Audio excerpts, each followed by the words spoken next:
Hey, welcome back to Everyman Driver. Alongside Alex DeFries, I'm Dave Erickson. We're so glad you're watching.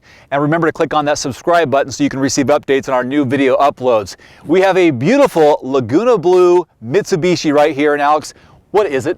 This is the Outlander Sport SE four-wheel drive. This has all the bells and whistles, which sounds like a good thing, but don't be so sure. Coming up on this episode, we'll tell you everything you need to know about this Outlander, including ride and handling, under the hood, cargo space, all that and more. Everyman Driver starts now.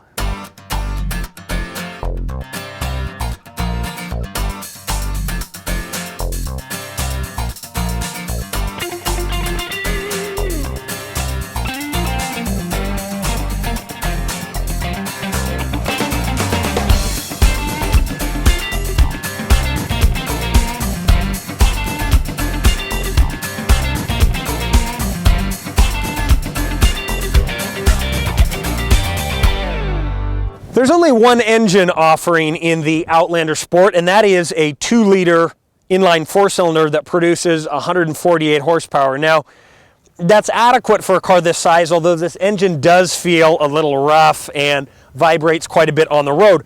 One bright spot is the CVT transmission, which I'm normally not a fan of, but I think actually feels really good in this car.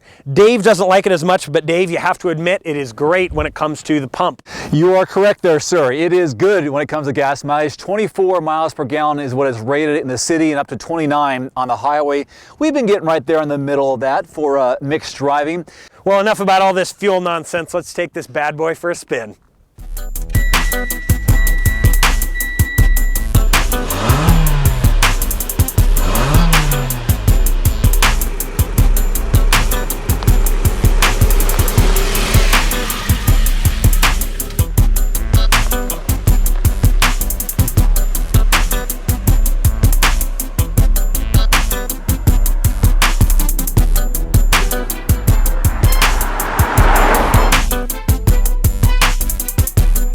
The first thing you'll notice inside the Mitsubishi Outlander Sport is this amazing panoramic sunroof. You can see how much light is coming in right now, Alex. This is probably the best part of the interior in my point of view. Oh, hands down. Yeah. This thing is unbelievable once you get in. It really does take up almost the whole roof, and not only is it great in the front, it might even be better in the back seat, because sometimes I'll get a little claustrophobic or car sick in the back seat, but this makes it so much more open and airy that it's a lot nicer place to be. A couple things here that we'll mention that are a little bit odd about the interior before we get to the ride and handling. There's this little button right here, and all it does is turn on these accent lights alongside the sunroof, which is strange to me because you can only see it at night for the most part.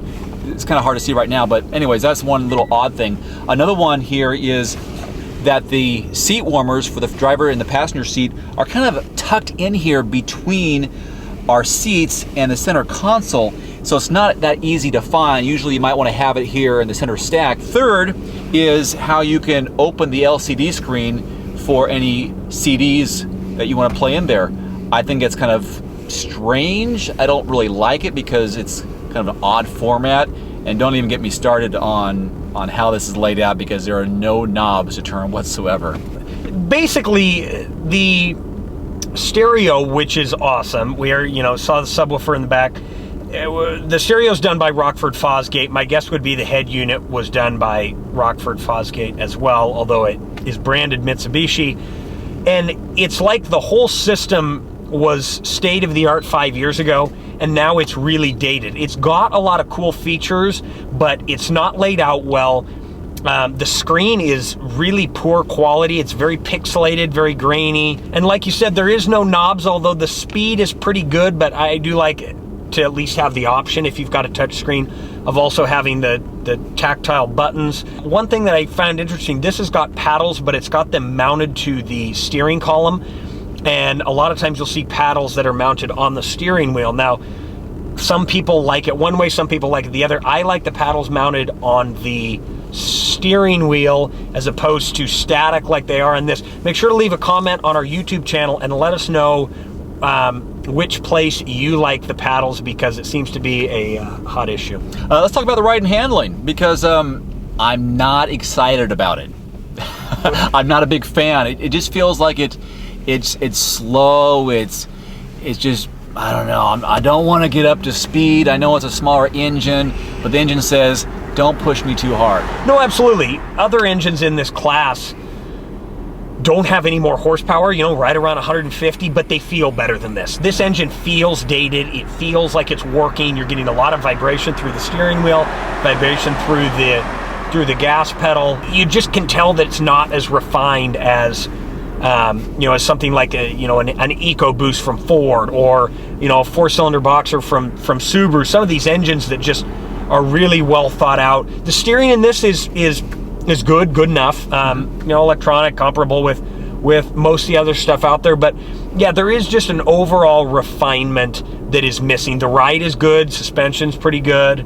I think this car would do fine off-road, but it's like this car just needs one more generation of refinement to really get this down. It's a competitive segment. You have the Ford Escape, you've got the Subaru, the now XV Crosstrek, which is very competitive, and even the Nissan Juke. Yeah, you know, this is going to be on the cheaper end of the segment. Not by a ton, but with several of these cars by, you know, a couple $1,000, $2,000 or $3,000, which, hey, when you're only paying, you know, 18 to 23, say, for a car, that's a decent amount. That being said, for me, the extra $2,000 or $3,000 to get, you know, the quality and refinement you're going to get in, say, a Ford or a Subaru is worth it.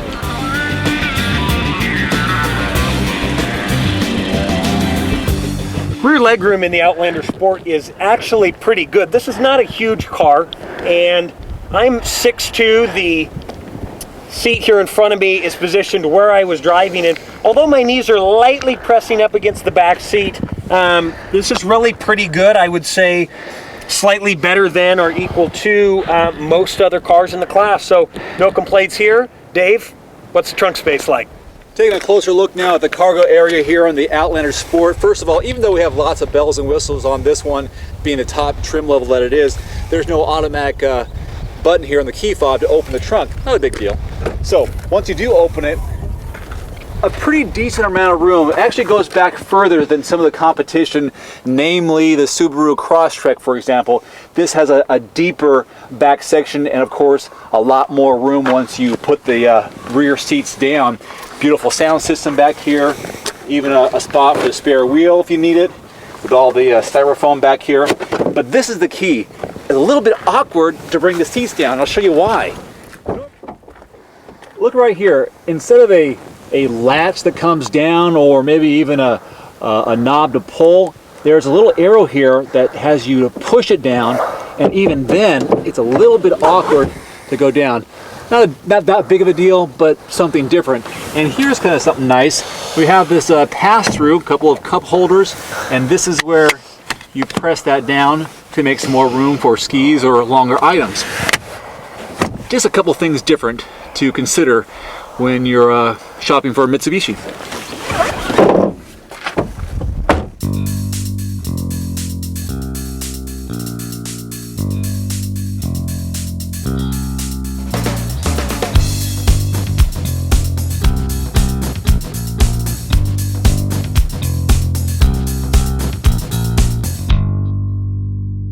The MSRP on the 2013 Mitsubishi Outlander Sport begins at $19,000 and goes all the way up to $23,600 for our model, which is the top tier level. So there's a good range for people who are looking to get into this car from high to low. Yeah, no, absolutely. This has all of the bells and whistles, and really, there are some very cool bells and whistles. That panoramic roof that we talked about is sweet. It does have an awesome stereo system, although, as we said, that nav unit is far too complicated.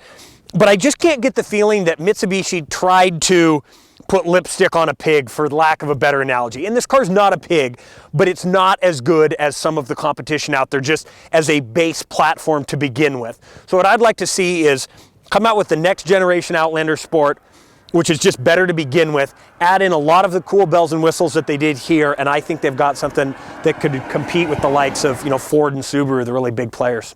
I do like a lot about this car. I do like the interior. I do like how there's a lot of space in the cargo area. I do like the Laguna Blue. For myself. Not a big fan of how this drives, actually, because I felt like it's a little sluggish getting to go. A little bit of vibration behind the wheel when you're going around. But I think all the bells and whistles make this car attractive, whether it's the panoramic sunroof, the nav system inside, the luxury items that you get. So it's decent, but in comparison to its competition, it has room to grow. Yeah, and one more thing that I will say is I always like driving a car that you don't see all the time. And while you do see these out there, you're not going to see as many as you do, you know, the offerings from a Ford or a Subaru or, you know, the Toyota RAV4. So to just have something that's a little different sometimes is fun. I do like the exterior styling too. I think it's nice. So, hey, on a scale of 1 to 10, I'd probably give it a 7. I'd give it a 7, yeah. It was just made up a new scale. Yeah, absolutely. You can see how complicated it is. Alongside Alex DeFries, I'm Dave Erickson. Thanks so much for watching Everyman Driver. We'll see you next time.